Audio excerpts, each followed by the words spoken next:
Moderating this very rich table today is Mr. Manoj Berry, founder of M Brand, committed to building the belief that while advertisements are forgotten, memories stay. Over to you, sir. And most national economies are driven by business because business creates the jobs. And ever since the beginning of this century, the brand is the business. To talk about branding, the most brutally simple definition was given to Brand Equity, Economic Times, by Carlos Ghosn, who put together one of the largest mergers in the world, Renault and Nissan. So he was asked, why is it that your brands, despite being famous across the world, are not getting much traction in India? So he said, before you discuss branding, first get the product right. So that's what we do at M Brand. We help get the product right. And a product is what a product does, that it's a user experience. So let me introduce you to the three members, Mr. Dilip Kapoor, founder of High Design, Shalini Gurtu, representing Ravison, and Mr. Samrat Bedi, representing Forest Essentials. So it's really about identity. I think talking about an Indian brand is about identity. What is it that makes us different? What is it that will give us a reason to exist? That's a very existential question to me. When I talk about High Design, first thing, I'm fed up of hearing Indian brands saying they're from Paris or Milan or New York or London or wherever the hell they're from. Well, we're from a really tiny little place called Pondicherry. So, and really, where you come from creates your identity. It affects who you are, what you are. I can't be a Parisian, even though Louis Vuitton asked me to make an office there. I'd never be a Parisian because I'm from Pondicherry. Now, what does that mean? I'll quickly tell you three things that it has meant for me coming from Pondicherry. One is being natural, ecological, and sustainable comes very naturally to us Indians. We love natural. Having just come back from China 3 days ago, the two Asian giants, one of the biggest differences, we do love nature. And I think it's something that Indians, we can bring out. The second thing is we have a love for human hands. And I call it human hands and soul. I think we are great in that. We have a great craftsmanship. And I think that's what I love about Oberoi's.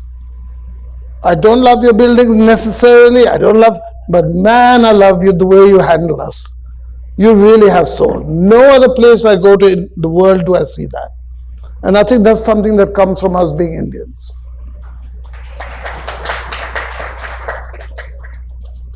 I think the third is something that's so intrinsic in creating a brand is that you have to be innovative. And that's what I see between here, all three of us sitting, and Oberoi's. We found our own story. We have our own identity. And because we didn't copy. We'd figured that out quite some time ago. If you copy, well, you're not an original brand. As simple as that. That's it. There's a bit of exotic in High Design, which is that is based out of Auroville, right? Not Pondicherry. I live in Auroville. Okay, fine. Tell me, it's India has many diverse cultures, so there are many opportunities for brands to bring different facets of India abroad. The fact that Auroville is a deeply spiritual place, does it resonate in the messaging of your brand somehow, directly or indirectly? I think two things. One is, and the values that a brand expresses always come from the culture where you come from. Mm-hmm. And if it doesn't, then you're a liar. Okay. So I think, of course, growing up in an ashram and then growing up in Auroville has very strongly influenced certain things.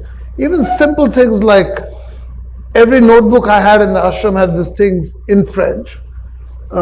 There's a great beauty in simplicity. Okay. So that's something never goes out of your brain. So yeah, I think it affects us a lot. I still work in Auroville also, so it's not.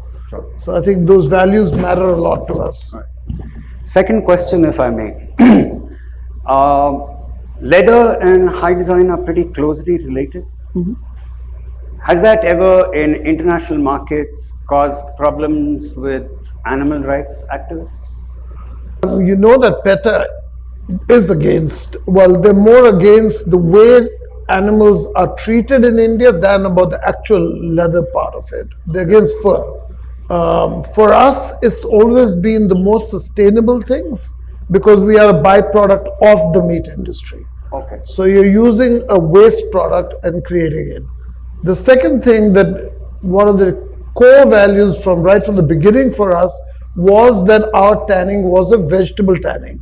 By the way, India was considered for hundreds of years the greatest, Vegetable tanning. the best vegetable tanner in the world. Yeah. So we have followed that process.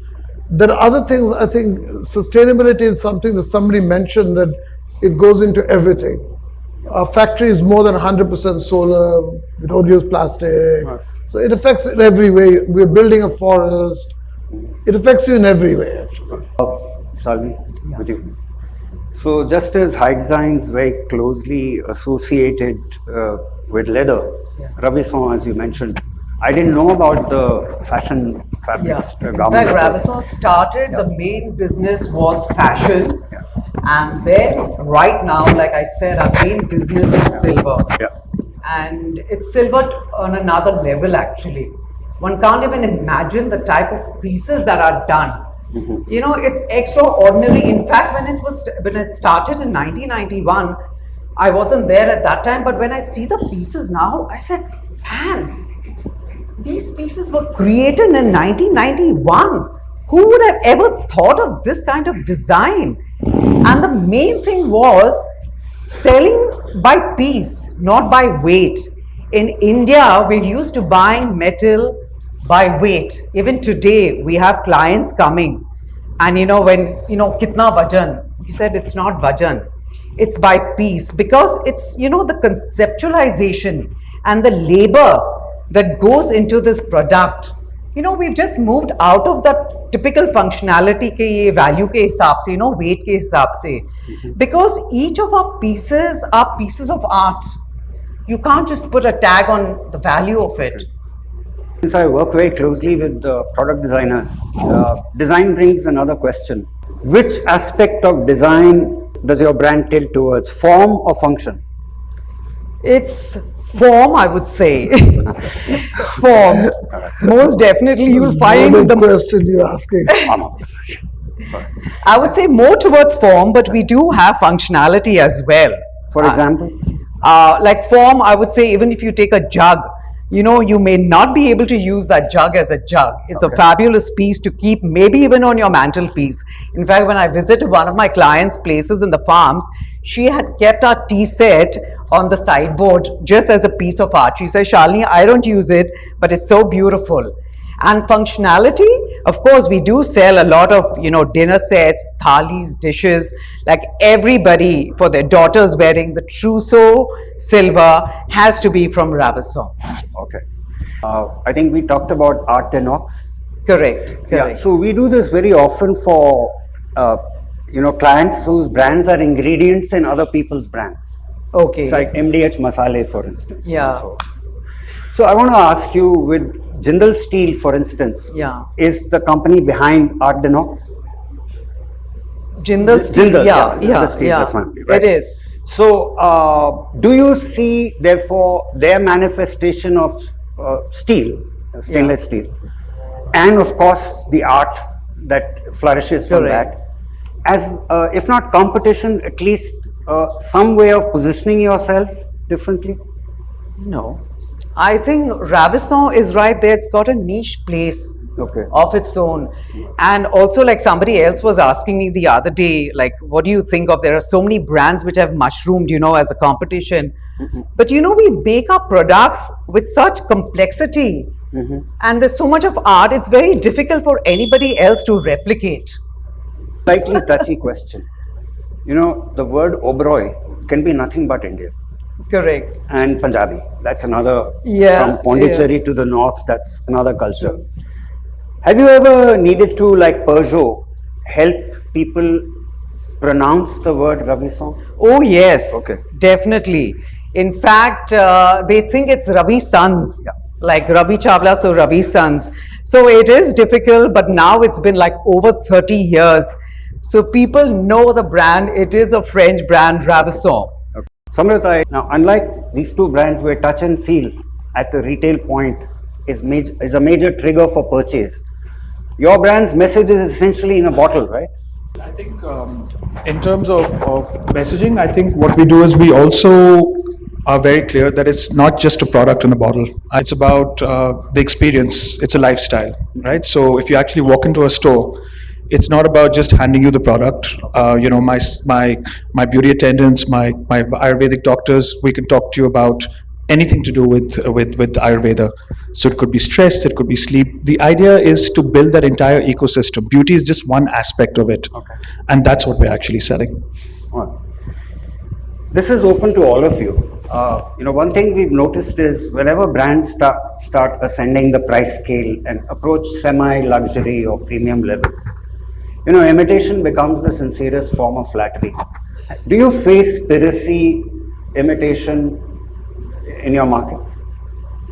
There's a high design China. I had to buy it back. My rights for cost me $88,000. They have catalogs. There is, of course, we've had to go to court several times. Okay. So I imagine something similar Big happens. time. I see. It is like big time. They copy the name Ravison. They copy the card. It's down to the T. Oh, it's not, okay. Sorry. It's like, and that as well as the product. This happens abroad as well? Abroad, I wouldn't know, but here. What about you, Jay? I've seen sellers on China, so Oh. on Alibaba, on various things. But this is something that you can't really deeply and strongly fight, because you fight one, then another Correct. 100 pop up. So the idea is to actually just continue to build your brand, to keep as unique as possible a product, and then you work with this. I mean, this is something that we've registered ourselves now in about 98 countries. So we've done the trademark protections, we've done everything. But after a certain point, it's better to, fight it to a certain extent. Thank you. I think we'll take note of that. Well, thanks a lot for this brief. Thank you, Manoj. Thank you. Thank you, Thank you. everybody. Thank you.